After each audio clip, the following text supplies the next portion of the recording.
నమస్కారం కేఎస్ఆర్ గారు. నమస్కారం. ఇవాళ ఈ సర్వే దాని యొక్క ఇంపాక్ట్ ఏందని మాట్లాడుకుంటే ముందర సర్వే గురించి కాదండి సామంచి గారు, ప్రశాంత్ కిషోర్ అన్న ఆయన వచ్చి ఇక్కడ ఇండియన్ ఎక్స్ప్రెస్ వాళ్ళకి ఏర్పాటు చేసిన ఒక సమావేశంలో మాట్లాడిన విషయాలు అవి కేవలం వ్యాఖ్యలు మాత్రమే. ఆయనకి ఏమి సర్వేతో సంబంధం లేదు, ఏమీ లేదు. అంటే ప్రజా అభిప్రాయాన్ని విస్పష్టంగా తెర మీద తీసుకుని వచ్చేటువంటి క్రమంలో ఇలాంటి సర్వేలు కూడా అవసరం లేదని. ఎందుకంటే ప్రభుత్వ వ్యతిరేకతను తెలియజెప్పే దానికోసం ప్రత్యేకంగా సర్వే చేసి ఇలాంటి నిపుణుల పేరుతోటి లేక వ్యూహకర్తల పేరుతోటి సర్వే ఏజెన్సీల ద్వారా రిపోర్టు తీసుకోవాల్సిన అవసరం లేదు. గతంలో మనం చూసాం 2019 కంటే ముందర చంద్రబాబు నాయుడు గారు పసుపు కుంకుమ పేరుతోటి నగదు బదిలీ చేశారు. అయితే ప్రభుత్వ వ్యతిరేకత తీవ్రంగా ఉన్నటువంటి ఆ క్రమంలో ఆయన ఆ వ్యతిరేకత నుంచి తప్పించుకోలేకపోయారు.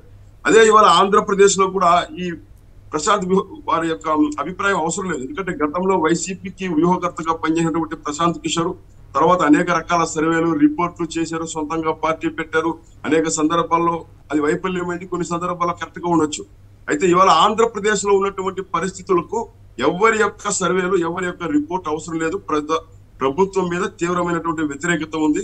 ముఖ్యంగా ఉద్యోగులు తీవ్రమైనటువంటి వ్యతిరేకతను వ్యక్తం చేస్తున్నారు. ఎందుకంటే సిపిఎస్ రద్దు అనేటువంటి హామీ కోసం ఎదురు చూసి వారు తీవ్రంగా నష్టపోయారు, డిసప్పాయింట్మెంట్ తో ఉన్నారు. అదే విధంగా ఉద్యోగులు మెగా డిఎస్సి పేరుతోటి నిరుద్యోగులు ఆశపడ్డారు. అది పూర్తిగా 4 సంవత్సరాల పాటు మెగా డిఎస్సి ప్రకటించకపోవడము, తీరా ఒక 6,000 ఉద్యోగాలతోటి అరకొర డిఎస్సి ప్రకటించడం, అది కూడా ఎన్నికల్లో పూర్తయ్యేటువంటి అవకాశం పూర్తిగా కనిపించట్లేదు. ఈ పరిస్థితుల్లో అన్ని వర్గాల నుంచి ప్రభుత్వం మీద ఉన్నటువంటి వ్యతిరేకతను సుస్పష్టంగా ప్రజలకు తెలుస్తోంది. ఎవరు దాచిపెట్టినా, ఎవరు దాంట్లో ఎక్కువగా యాడెడ్ ఎగ్జాగరేషన్ చేసి చెప్పాలని ప్రయత్నం చేసినా కూడా ప్రజలైతే క్లియర్ గా ఉన్నారు. ఈ రాష్ట్రంలో ఉన్నటువంటి పరిస్థితుల నుంచి అధికార మార్పిడి తప్పదనేటువంటి నిర్ణయానికి ప్రజలు వస్తున్నారనేది ఎన్నికల్లో సమీపించే కొద్దీ తెలుస్తుంది. అయితే మా దాకా మేము భారతీయ జనతా పార్టీ నరేంద్ర మోడీ గారి నాయకత్వంలో ఈ వ్యూహకర్తలకు ఈ సర్వేలకు అతీతంగా వీరి అంచనాలకు మించి మా యొక్క పాలన సాగు. మీ దగ్గరికి వచ్చేసరికి కాదు సామంచి గారు దొరికిపోయారు, సామంచి గారు మీరు దొరికిపోయారు. ఇప్పుడు దాకానేమో రాష్ట్ర ప్రభుత్వం మీద వ్యతిరేకత అన్నారు. ఇక్కడ మీ దగ్గరికి వచ్చేసరికి ఏమో వీటన్నిటికి అతీతంగా గెలుస్తామని చెబుతున్నారు. అంతే కదా మరి. సర్వేల పైన ఆధారపడాల్సిన అవసరం లేని స్థితిలో మేము దాన్ని అధిగమించామంటున్నాం. సర్వేల ఆధారంగా పనిచేయాల్సిన అవసరం లేదు. ప్రజల యొక్క తీర్పు ఆధారంగా, ప్రజల తీర్పు అంతిమ నిర్ణయం అనేది చెప్పే ప్రయత్నం చేస్తున్నాను. భారతీయ జనతా పార్టీ నరేంద్ర మోడీ గారి నాయకత్వంలో ఈ దేశంలో ఏపీలో బీజేపీ అధికారంలోకి వస్తుంది అంటారా? ఏపీలో ఏమన్నారు కేసీఆర్ గారు? ఏపీలో బీజేపీ అధికారంలోకి వస్తుంది అంటారా?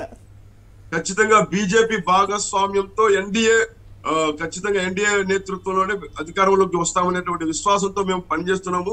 చాప కింద నీరుల క్షేత్రస్థాయిలో మా యొక్క పథకాలు, కేంద్ర ప్రభుత్వం ఇచ్చిన సంక్షేమ పథకాలు, వాటి యొక్క వివరాలు తీసుకుని ఈ రోజు నుంచి 3 రోజుల పాటు లబ్ధిదారులు కలిసి వాళ్ళ యొక్క అభిప్రాయాన్ని తీసుకుని కేంద్ర పార్టీకి పంపించేటువంటి ఒక పెద్ద వ్యూహాత్మకమైనటువంటి కార్యక్రమం తీసుకున్నాము. ఈ రాష్ట్రంలో 90 లక్షల మందికి, అంటే 2,56,90 లక్షల కుటుంబాలు, 2,56,00,000 మందికి ఇవాళ మేము ప్రధానమంత్రి గరీబ్ కళ్యాణ్ అన్న యోజన కింద ఇవన్నీ మళ్ళీ చెప్పుకోవచ్చు. అయితే నాకు చిన్న ప్రశ్న, మీకు ఏపీలో ఎన్డీఏ ఎక్కడుంది? మీకున్న ఏకైక పార్ట్నర్ ఏమో మీ దగ్గర నుంచి లేచిపోయి ఎక్కడో ఎవరితోడో తిరుగుతున్నాడు. మీరేమో మా దగ్గరే ఉన్నాడని మీరు ఇంకా సంతోషపడుతున్నారు. ఇంక ఎన్డీఏ ఎక్కడుంది? ఇప్పుడు గతంలో చెప్పాము, ఆయన కూడా అనేక సందర్భాల్లో భారతీయ జనతా పార్టీతో కలిసి ఉన్నారని ఆయన చెప్పారు. భారతీయ జనతా పార్టీలో ఎన్డీఏలో ఉన్నారని కూడా మేము స్పష్టంగా కాదు శ్రీనివాస్ గారు, ఆయన మీ దగ్గర నుంచి లేచిపోయి ఎక్కడెక్కడో కాపురం చేస్తుంటే ఆయన సిగ్గుపట్ల మాట చెప్పడానికి, మా దగ్గర నుంచి లేచిపోవటం ఏంటి, ఈ దరిద్రం ఏంటి అని మీరు సిగ్గుపట్ల. అది చాలా విచిత్రమైన పరిస్థితి కదా.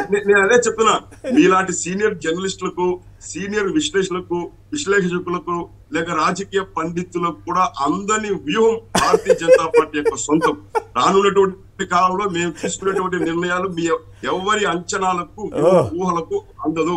అలాంటి వ్యూహాలతో మేము ఆంధ్రప్రదేశ్ లో కూడా భారతీయ జనతా పార్టీ అధికారంలోకి రావడానికి సిద్ధంగాను. ఆ దిశగా మేము పనిచేసుకుంటూ ముందుకు పోతున్నాం. చేసిన పనిని చేస్తూ చెప్పుకుంటూ ప్రజల యొక్క మెప్పును పొందేటువంటి క్రమంలో మేము ముందుకెళ్తున్నాం. కాబట్టి మాకు సర్వేలు, వ్యూహకర్తల యొక్క కితాబు అవసరం లేదని నా అభిప్రాయం కేఎస్ఆర్ గారు. రైట్, బాగా మాట్లాడారు.